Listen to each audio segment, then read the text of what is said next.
बेगम समरू की कहानी किसी फिल्मी पटकथा से कम नहीं है। यह एक ऐसी महिला की दास्तां है जिसने 18वीं सदी के अराजक भारत में अपनी खूबसूरती, कूटनीति और फौलादी इरादों से नर्तकी से रियासत की शासिका तक का सफर तय किया। बेगम समरू, सरधना की रहस्यमयी और शक्तिशाली शासिका। एक साधारण शुरुआत 1750 के आसपास। बेगम समरू का जन्म लगभग 1750 में हुआ था। उनका असली नाम फरजाना था। उनके पिता एक अरब मूल के रईस थे, लेकिन उनकी मृत्यु के बाद परिवार की स्थिति बिगड़ गई। छोटी सी उम्र में फरजाना और उनकी मां दिल्ली आ गईं, जहां उन्हें जीवन यापन के लिए दिल्ली के चावड़ी बाजार के एक कोठे पर शरण लेनी पड़ी। फरजाना केवल सुंदर ही नहीं, बल्कि असाधारण रूप से बुद्धिमान भी थी। वह मुलाकात जिसने तकदीर बदल दी। 1760 के दशक में दिल्ली के राजनीतिक गलियारों में एक खूंखार यूरोपीय सैनिक का नाम गूंजता था, वाल्टर राइनहार्ट।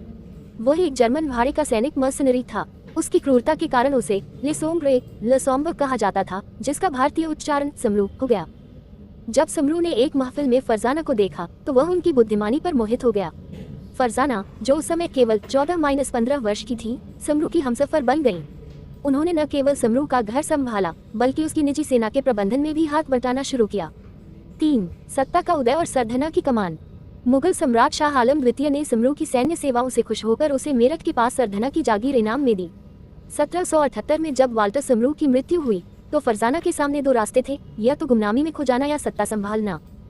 फरजाना ने अपनी सूझबूझ से समरू की 4000 सैनिकों वाली सेना को अपने पक्ष में किया और खुद को बेगम समरू के रूप में स्थापित किया। उन्होंने 3 साल बाद ईसाई धर्म अपना लिया और उनका नया नाम जोआना नोबिलिस रखा गया। 4. युद्ध के मैदान में शौर्य। बेगम समरू केवल महलों में बैठने वाली रानी नहीं थी, वह युद्ध के मैदान में खुद घोड़े पर सवार होकर अपनी सेना का नेतृत्व करती थी।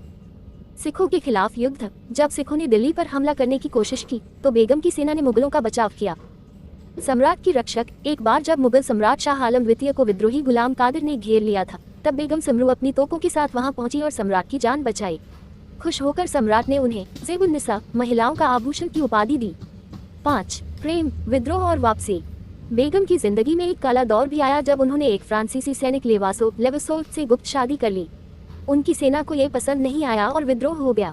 लेवासो ने आत्महत्या कर ली और बेगम को बंदी बना लिया गया, लेकिन अपनी कूटनीति और वफादार जॉर्ज थॉमस की मदद से उन्होंने फिर से अपनी सत्ता हासिल की। 6. सरधना का वैभव और अंतिम समय। बेगम ने सरधना को एक छोटे से गांव से बदलकर एक भव्य शहर बना दिया। उन्होंने वहां basilica of lady of grace बनवाया, जो आज भी उत्तर भारत के सबसे सुंदर चर्चों में से एक माना जाता है। उन्होंने मुगलों, सिखों और बाद में अंग्रेजों के साथ भी सामंजस्य बिठाकर अपनी रियासत को अंत तक बचाए रखा। 27 जनवरी 1836 को इस महान शासिका का निधन हुआ।